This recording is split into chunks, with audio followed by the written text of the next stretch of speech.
Welcome back, everybody, to me talking about a book. And this is not yet a Malazan talk. We'll start Blood and Bone tomorrow. Reason one, I ran out of beer. This is the last one that I have right now. Reason two, I didn't have any form of brain power to start Blood and Bone today. One of the reasons for that is, and I guess you can hear it if you're not new to the channel. If you're new, welcome. My voice is pretty fucked. The reason for that is that I was at Keep It True Festival, and yeah, constant loud singing at a metal festival is something that I haven't done for over 2 years, so I guess I'm a bit out of form, and you can hear the consequences of that. So I hope I'll actually get my voice back soon. Alright, the other part is obviously that I'm also super fucking tired and brain dead and so stressed out that it's not really a good time to do more than just the bare minimum right now. Anyway, before we start with today's topic, thank you also very fucking much for 666 subscribers. I'm very happy, and there will be a special video as promised on heavy metal and fantasy. I just need time to actually record that, and I figured slightly too heavily inebriated ref at a festival is not the person you want to deliver that video to you. So we'll do that in the next day or two. Until then, today's topic, Termination Shock by Neal Stephenson. I finished it today. It came out last Thursday, and it's part 2 of that climate change thing that I wanted to do. So that's what we're going to talk about today. Shall we? I think we shall. Cheers.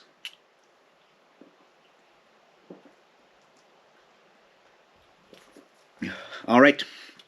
So, as I said, I wanted to talk about 2 contemporary books on climate change from 2, I don't want to say giants, but some of the heavy hitters of contemporary science fiction on the more hard sci-fi, speculative kind of fiction kind of side of things, that being Kim Stanley Robinson's Ministry for the Future and Neal Stephenson's Termination Shock. And then I want to compare those 2 and see if we can learn something from that comparison as well.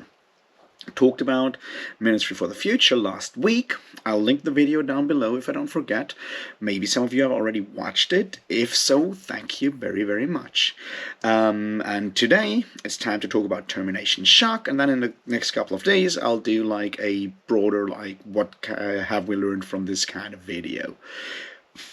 Now, since Termination Shock came out today, came out last week, I guess not all of you have had time to read the entire thing yet. Probably most of you haven't even gotten it because you're smart people and don't spend your Audible credits on pre-orders like months in ahead, which is what I did on this one. Anyway, so I assume it makes a lot of sense for me to escalate the spoilers slowly over time, which is what I will try to do. So I'll give my first, my general impressions, and then I'll talk about some of the themes and broader things in there that make the book really good, in my opinion. And then we talk about some, very spoiler-specific things. Now, depending on how new you are to Neal Stephenson's writings in general, you may feel that talking about some of those character archetypes that he likes to play with, some of the themes that come up again and again, that may already be a spoiler for you. So I'll let you know when I'll jump into that side of things already. I personally would not say those will actually spoil your enjoyment of the novel, but we want to play it safe here, right? Well, actually we don't, but we'll see how things go. So, let's start. Neal Stephenson. Who's the guy? He's been around for a while. He's one of the big names of classic science fiction at this point. I guess he's, I would say the one book that made him super famous, at least in some circles that I grew up in and whatnot, is definitely his cyberpunk, almost post-cyberpunk novel, Snow Crash, which all you should go out and read as soon as possible, because it's a ride, it's a lot of fun. It's the book that made me go and take a class in Sumerian language, um, which, while not turning me into a neurolingual hacker, definitely was a lot of fun. So that alone is a good thing. Um, Stevenson has written books about a lot of things, some historical novels, some very out there far sci-fi novels, some more like contemporary near future novels. Most of the time he deals with what like a lot of science fiction authors deal with, which is the implications of technological advance on our societies. Whether that is with like a highly ironic, over the top voice in Snow Crash, or a more sedate pace in something like The Diamond Age, or the almost like Pynchon-esque, like similar to Thomas Pynchon style of his historical Colossus, the Baroque cycle.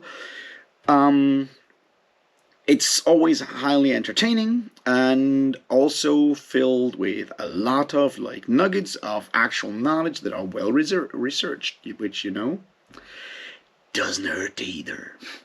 Alright, so that's sort of where we are. I personally am a huge fan. I've read more or less all of that stuff. Yeah, I think I've read all of this Neal Stephenson novels at this point. My favorite ones, as I said, are Snow Crash and the Baroque Cycle. Possibly Cryptonomicon, which I should reread because it's been a while since I read it. My least favorite one would be Fall or Dodge in Hell, for a very specific reason. That is, it's much less of a novel than just a tech demo, I guess, in a way. Or Minecraft fanfiction, which, since I don't play Minecraft, I'm not too interested in. But apart from that, it's always highly entertaining, and even something like Fall is still is still fun to read. So I was excited to see Neal Stephenson tackle the big topic of our day and age, which is climate change. And since I know from like previous Neal Stephenson readings that his politics, and we have to talk about politics here in a second, are very different from those of Kim Stanley Robinson. To have those two big science fiction authors tackle the same topic within roughly a year in releases was just like too good to, not like look at both of them, because, as I said, they're very different in their approach, in like how they write books and what kind of like solutions they propose in their books. Now, I said political, and I'll stand by that. We'll come back to that when we do the comparison stuff in the next video. But this is, of course, also a political book, because science fiction novels are by definition always also political. No party affiliations or whatever are important here, but it is a fact that if you propose changes to our society in the future, and then you look at like whether those will be negative or positive, that is at its heart a political argument, because you're making an argument whether a specific change will be good or negative or not, and that, is exactly what politicians should do.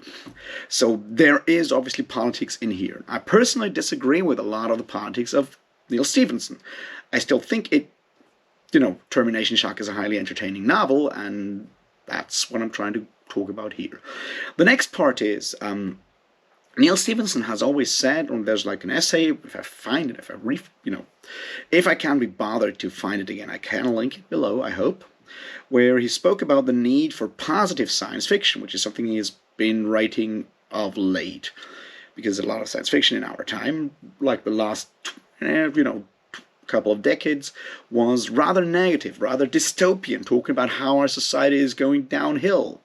And while that is certainly important, the argument that Stephenson made in that older essay, and one that I personally agree with 100%, is that since we know for a fact at this point that science fiction novels are an inspiration for people to try out things in real life, to figure them out, to motivate people for change, it is actually kind of important for us to have positive science fiction novels that look at how technology could actually make things better and play out different options of how we could develop technologically, societally, and whatnot in the future, to just put those ideas on the table to a broader group of people than those that go to very specific scientific conferences, to just make the public aware of it, make young people, because science fiction has always been also literature for a younger audience in a way, make them aware of that cool stuff. So maybe they'll decide to become scientists, and then when it becomes time to actually call the representations of characters in whatever virtual world they're creating, they might just think, hey, Avatar sounds like a cool thing because I read Snow Crash. I should maybe call my virtual world the metaverse. That kind of thing, which, happens. So in recent years, Stephenson has turned to looking at aspects like consciousness upload in fall, how we could monetize open world, virtual world, role-playing games and stuff like that in the predecessor, which I always forget the title. Anyway, or Seven Eves in how we could possibly, how moving into space might actually work in a way. So here we are. We have a problem as a society, as a human species, as a planet. We do have a problem because we do have man-made climate change. And whoever denies that is just outside of the actual discourse at this point. We don't need to talk about that anymore. Anyway, point is, we have climate change, and maybe technologies could play a role in that. Now, Neal Stephenson looks at one possible way how human activities could work to mitigate the effects of climate change. It's a method that has been proposed in actual scientific papers, so we're not just making shit up here. It's actually something that is also mentioned in Kim Stanley Robinson's Ministry for the Future as one option. And he looks at what will happen if an individual with a lot of power and a lot of money actually decides to do that, because the overall progress when it comes to fighting climate change through international organizations like the United Nations and all the slow apparatus of all these different nation states that we still have these days, how all of those have actually prevented us from getting shit done so far. Because let's face it, we suck at fighting climate change so far. It's a frustration that is very strong, both with Kim Stanley Robinson and Neal Stephenson. So he goes what would happen if someone with the technological know-how and the financial power to do something would just unilaterally decide to fuck it all, I'm gonna go and do some geoengineering. And that's the basis for this novel. And then we'll look at a bunch of characters from very different walks of life and how that one decision by one individual, how that impacts all their lives, how that impacts all the things they're doing from then on, how that, changes the world and how it changes their lives. This is the novel, basically. So, he takes a more personal approach, but through those characters that are obviously representing very different aspects of the world society, we can look at different, repercussions of such a decision. And it makes the novel a more, personal novel in a way, feels more personal, more entertaining, more readable than something like Kim Stanley Robinson's Ministry for the Future. The other part is obviously that Neal Stephenson loves to write what you might call action thrillers in a way, which means we get a lot of ridiculous action movie scenes in there that are written so you could just go and film them in very cinematic ways. There's the first scene, the opening scene in the novel is one of those, and the ending scene, the final combat is also once again pretty much over the top, in a lot of ways, cinematic combat. So there's a lot of action going down here as well. What can I say? I like all of that. It's a lot of fun. I might not approve of I might not approve of the politics behind it, but it's fun to read. And if it's, teaches us one thing, it is that, we really need to get our shit together when it comes to climate change, because otherwise maybe someone will just decide and then we're out of the loop and no one has asked us. I mean, you know, that's sort of the thing that we can all take away from it. So if you're into like techno thrillers that are like near future, that deal with like actual real science stuff in there, that have a lot of like really cool action scenes, a lot of like self-aware irony when it comes to specific aspects of mostly North American society, stuff like that, there are very few authors out there that can do it as good as Neal Stephenson, and Termination Shock absolutely delivers on all of those. So yeah, highly recommend you read that book. If you're a Neal Stephenson fan in general, hell yeah. If this is maybe your first Neal Stephenson novel, it may be a good entry point. I would say it's a good entry point. I would still prefer y'all go out and read Snow Crash first, because it's just more fun, I think. Just like more ridiculous, over the top, and, in sheer badassery, it is just the absolute maximum in that area. But if you're more into like more serious stuff, this is a novel that is a really good entry point to Neal Stephenson because, and this is what we'll talk about in a second, it displays a lot of the very specific aspects of Neal Stephenson's craft in writing. And that's where we come to the second part, where all of you who are extremely allergic to spoilers should probably leave off for now, because we're going to talk about specific themes of the novel and some of those archetypes, characters, and things that crop up with Stevenson's novels all over again and again. So, maybe go read a book, come back, and tell me what you thought about it. And the rest of you, just wait a second, bear with me while I drink beer, and then we talk about the rest.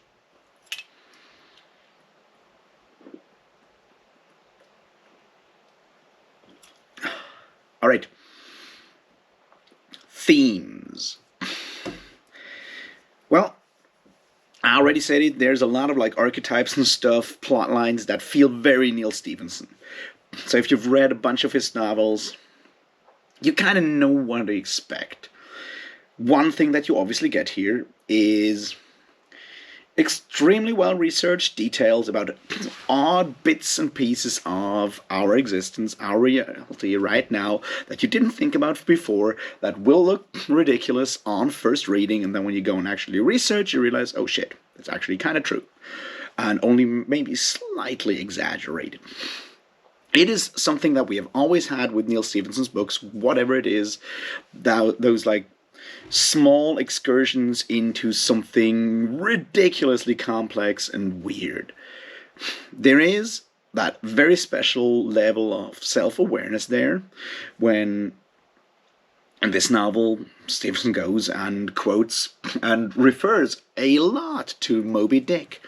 And I don't know if you've read Moby Dick, if you ever did that. Well, if you haven't, I recommend doing so. It's a really good novel. But Moby Dick does the same thing, and in that regard is rather modern for its time, because it has a lot of chapters that deal with very specific aspects of the whaling trade or whatever, that switch like conversational form, like prose style for like one chapter, and do that. One of them is obviously that famous one chapter that is all about like the sperm whale, when you get a long, basically an encyclopedia entry and stuff like that. So we have that aspect going on here as well, and Neal Stephenson actually referring to Moby Dick a lot in this novel, kind of shows the awareness of like where that whole structure and that idea kind of comes from.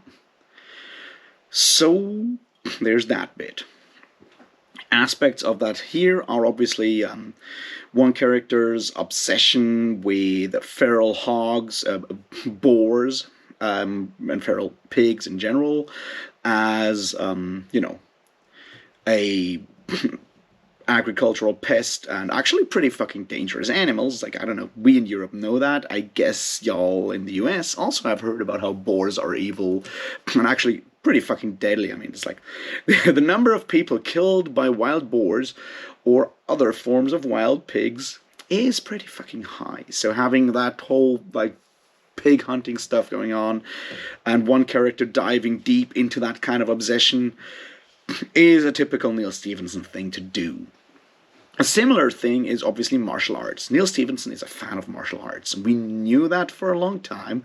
It was there right from the start with Snow Crash and hero protagonists' weird obsession with Japanese sword fighting. It kind of stayed with all kind, like coming up again and again in all kinds of different novels. It's just one of those things where writers just love sword fighting. Which, why not? So martial arts play a huge role. Once again, in this case, we have one character who is into one specific form of martial art, that being Sikh martial arts called Gatka, which I knew nothing about before because, I don't care about martial arts that much, personally. So this is another one of those typical Neal Stephenson things when he goes and talks about Gatka and all these aspects of Sikh existence and all of that. And then we add the weird, sort of speculative fiction part of it, where Stephenson does what he does so well, which is take all the elements that are already out here and extrapolates how that could go in the future, which is in this case the idea that you have a specific form, a specific zone of combat, where, for specific reasons, guns and other weapons are not allowed. So instead, both sides just actually send in martial arts fighters who punch each other up, and it becomes almost like a sports thing with sponsors and media attention. So we take all these aspects like social media, the way social media has changed over the last couple of years, how it's basically all self-performance, how it has been tied in the global way that things are these days, to the gambling industry. You mix all of that up, get that weird part of all these fighters that are actually, well, basically guerrilla fighters, and them suddenly becoming media stars and social media stars, and people that, actual, gambling is taking about the outcomes of those fights and whatnot. So that sounds super ridiculous in sci-fi, but it is, in its elements, already really close. So it's another, typical Neal Stephenson thing to go for that. It's just, once again, that few authors are as good as Neal Stephenson when it comes to taking these small, weird things and extrapolating in that way.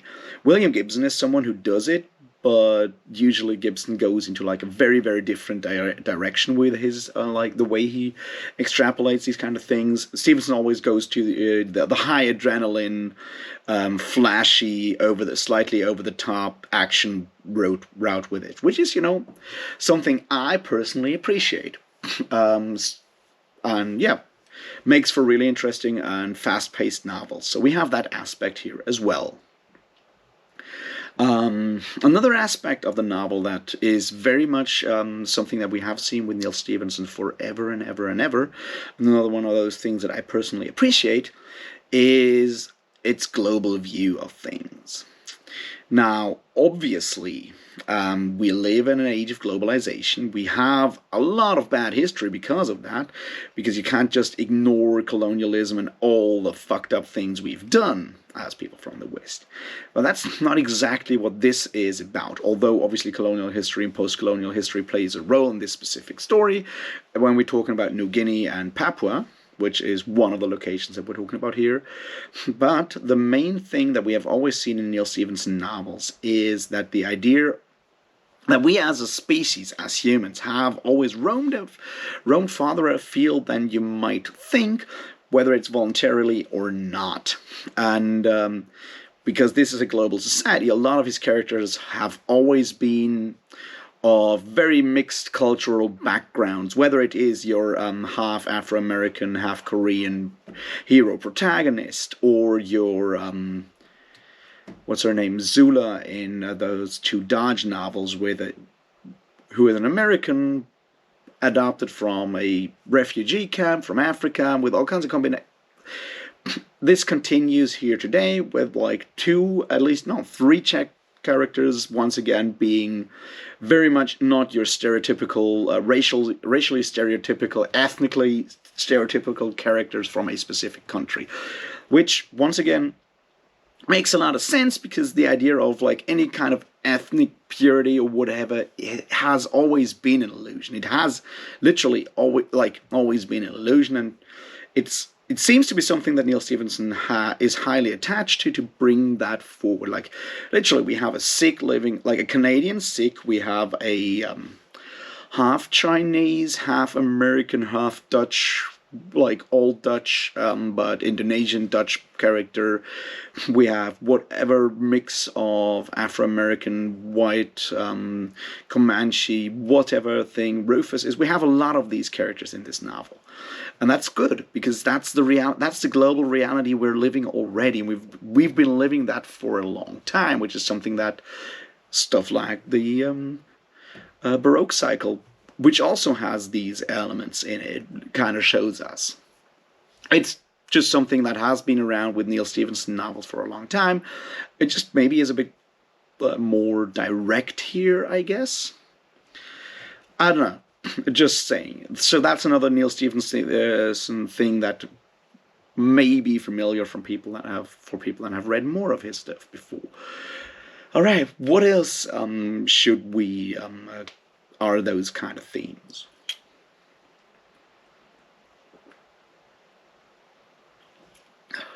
American culture, or culture in general. So here's the thing. Starting all the way back from Snow Crash all the way up to now, Neal Stephenson has always had a very interesting, slightly jaunty, slightly ironic way to describe the more surreal aspects of culture. Oftentimes that has been American culture. He does it with all kinds of cultural, cultures, national ideals or whatnot, depending on where his novels take place, but it's oftentimes America.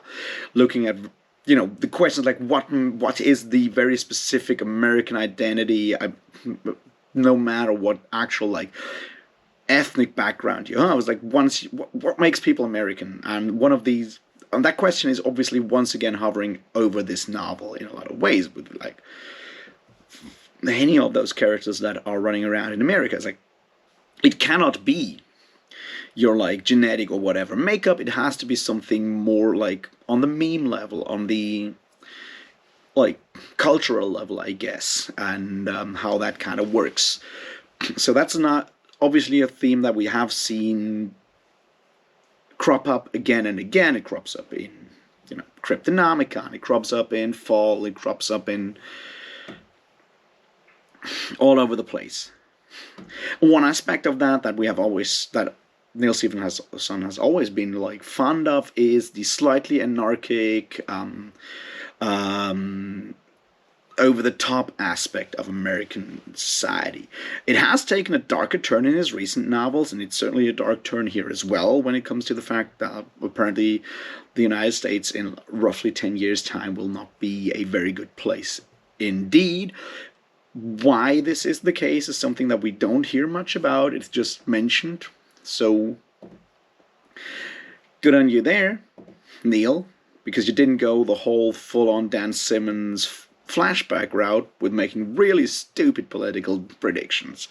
Anyway, once again, the question remains what is quintessential American, and we'll get some examples of it in this novel. So that's another thing that we have oftentimes with Neal Stephenson novels.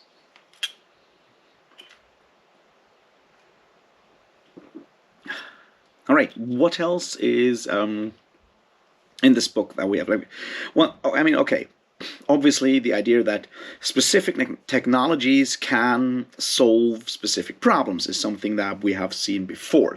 It's what his books are all about. Whether it is, once again, uploading of consciousness in Fall, or the idea of building a fleet of small habitats to bring humanity into space. Here it is, we have a problem, it's climate change, technology will solve it. And that is a very specific view of the world, but it's once again a very Neal Stephenson view at the world, because he doesn't really consider or question whether there has to be a fundamental change of society to go along with those technologies. The idea there with Stephenson is usually technology first, and the change in technology, the progress in technology, will lead to a change in societies, in politics, and all of that stuff later on. It's, as I said, it's just like part of Neal Stephenson's philosophy when it comes to writing science fiction novels. Technologies show up and then change the world, and not the other way around. Here it is, the technology of blowing up a lot of sulfur into the atmosphere to cool it down, to simulate basically a volcanic eruption. And as I said, it's something that Kim Stanley Robinson puts forward in Ministry of the Future as well. So we have that aspect again.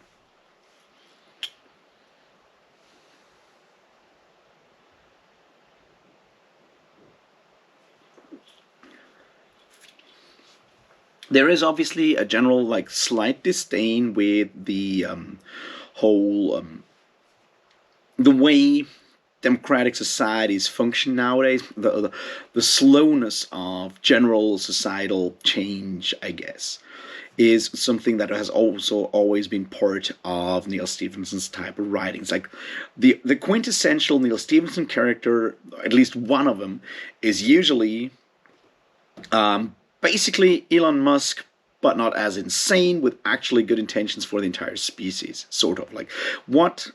Those are quintessential Neal Stephenson characters. Rich, technologically savvy individuals that are highly eccentric, but through their eccentricity actually manage to push forward societal change. Now, is that realistic? Historically speaking, probably only very rarely.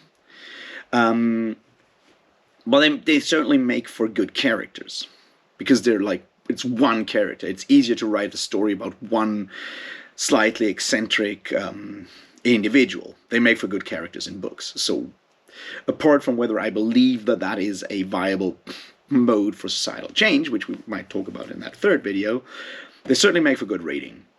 So that's one of the quintessential Stevenson-esque, is that a word? I don't know. Neal Stephenson characters. The other one is usually the drifter, in a way. The drifter, the slacker that through external pressure gets kind of pushed into becoming the hero, or a hero. Hero protagonist in Snow Crash is one of them. Here it is, Big Fish, or Lox, or whatever his name is, Deep Sing, something like that. That guy, very much. Well, in a way, it's also Rufus, but it's more that one. There's more of those over the entire story. It's like, keep forgetting which Waterhouse it is in Cryptonomicon, but that's those people that have specific talents from the start. They are not without talents, but for whatever reasons they kind of just pass along, follow the path of least resistance, and lack an actual goal, an idea that guides them through their life and gives them the chance to actually fulfill their potential. And throughout the story, they find that thing that drives them in life to become someone better, something more. Now, this is obviously a bit of a trope. It's also one that we have had before, or kind of know from all kinds of other stories, especially fantasy stories. Those are our classic heroes, our farm boys that are forced to become something more, our Frodo Baggins as well. Not so much Frodo Baggins, more your Pippins and Marys who become knights because they're not exactly, Frodo as well. It's people that are forced to fulfill their potential by finding an actual goal in life, an actual reason to live. Those obviously, once again, make for really good characters and stories, because we can latch on to that kind of thing, to that whole hero's journey of a sorts, that those characters go through, and you'll find one of those, at least one of those, usually more than one of those, within any Neal Stephenson novel, really. And we have, once again, we have a couple of those here. Now, the interesting bit here, obviously, is that Neal Stephenson is aware of the fact where these kind of characters come from and how they resemble those others, because they're basically archetypes. They are like very, I don't want to use the word tropes, but they are definitely fantasy archetypes that we recognize. And Neal Stephenson is good at making fun of that. He obviously loves to compare stuff to Lord of the Rings all the time. He does it in Cryptonomicon when, people are sorted by the main character. Is it Richard Waterhouse? I keep forgetting. Anyway, that guy.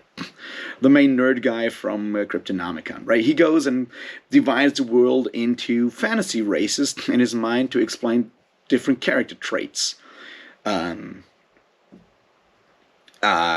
Here we have, once again, we have a group of people that move forward into, nowhere, and because of the way media influences them, at some point, they're just, called the Fellowship, like the Fellowship of the Ring. Yeah. It kind of makes it a bit more, not more bearable, because it's just handled really well, but it also gives you, as a more sophisticated, or as a reader who thinks of themselves as more sophisticated, the chance to still enjoy this, because see, even the writer is well aware, and he even kind of winks at it and has that ironic self-aware kind of humor and distance to it, which I personally really enjoy, that kind of style of writing and telling a story, those kind of media references. I enjoy that a lot, but I also kind of I can see how it can maybe rub some people the wrong way. Then we have another one of those very,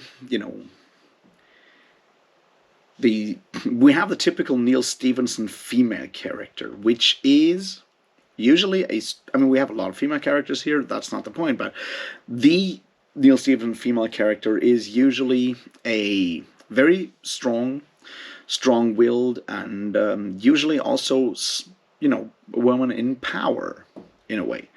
It was first Eliza, and then later on, Princess Caroline, and so forth in the Baroque cycle. It certainly is YT in Snow Crash.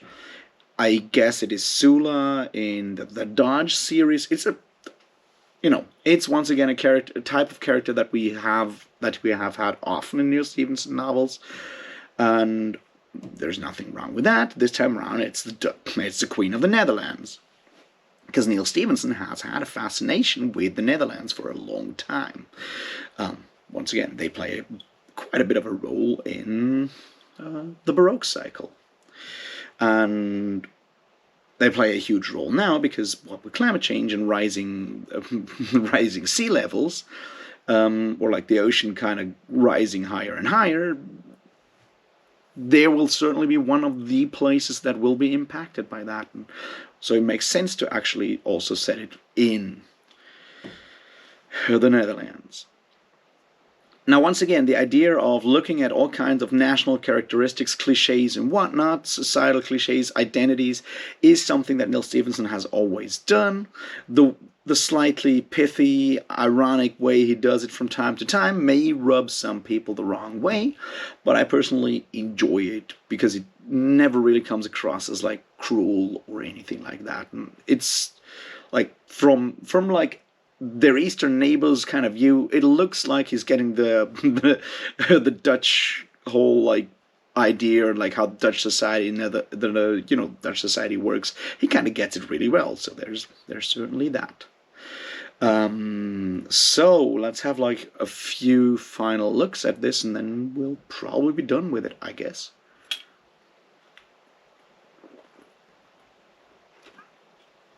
All right.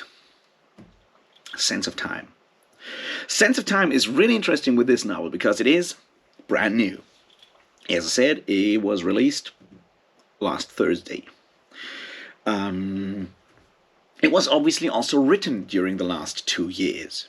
And that means that we have, at least for me, it was novel in one specific sentence.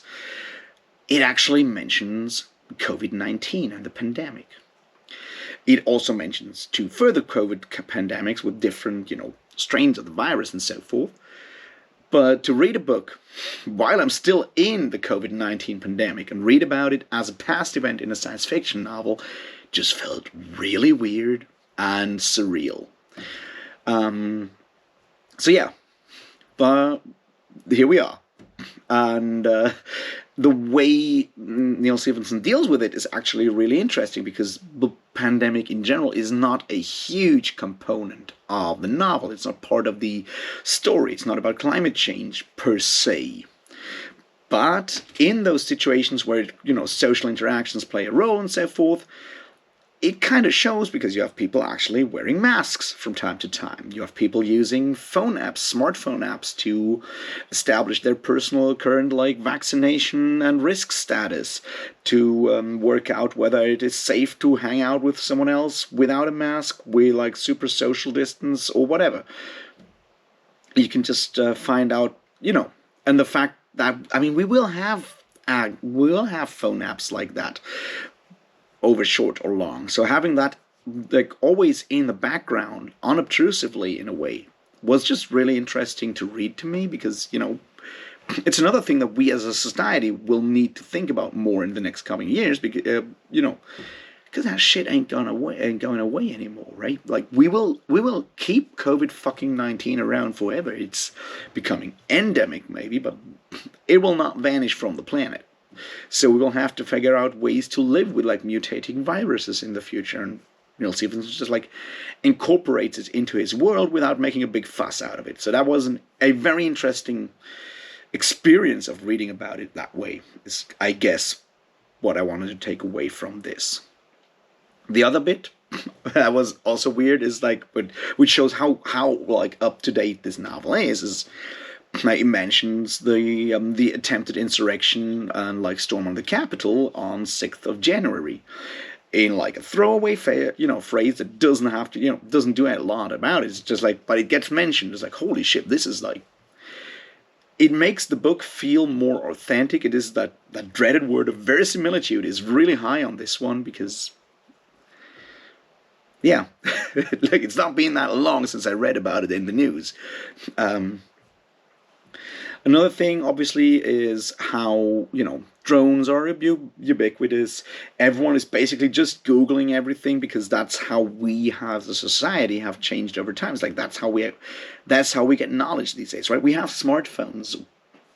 In this novel, we also have at least some people have augmented reality glasses, which seem to be one of the safer bets on how we will, how our media intake will change over the next decade or so.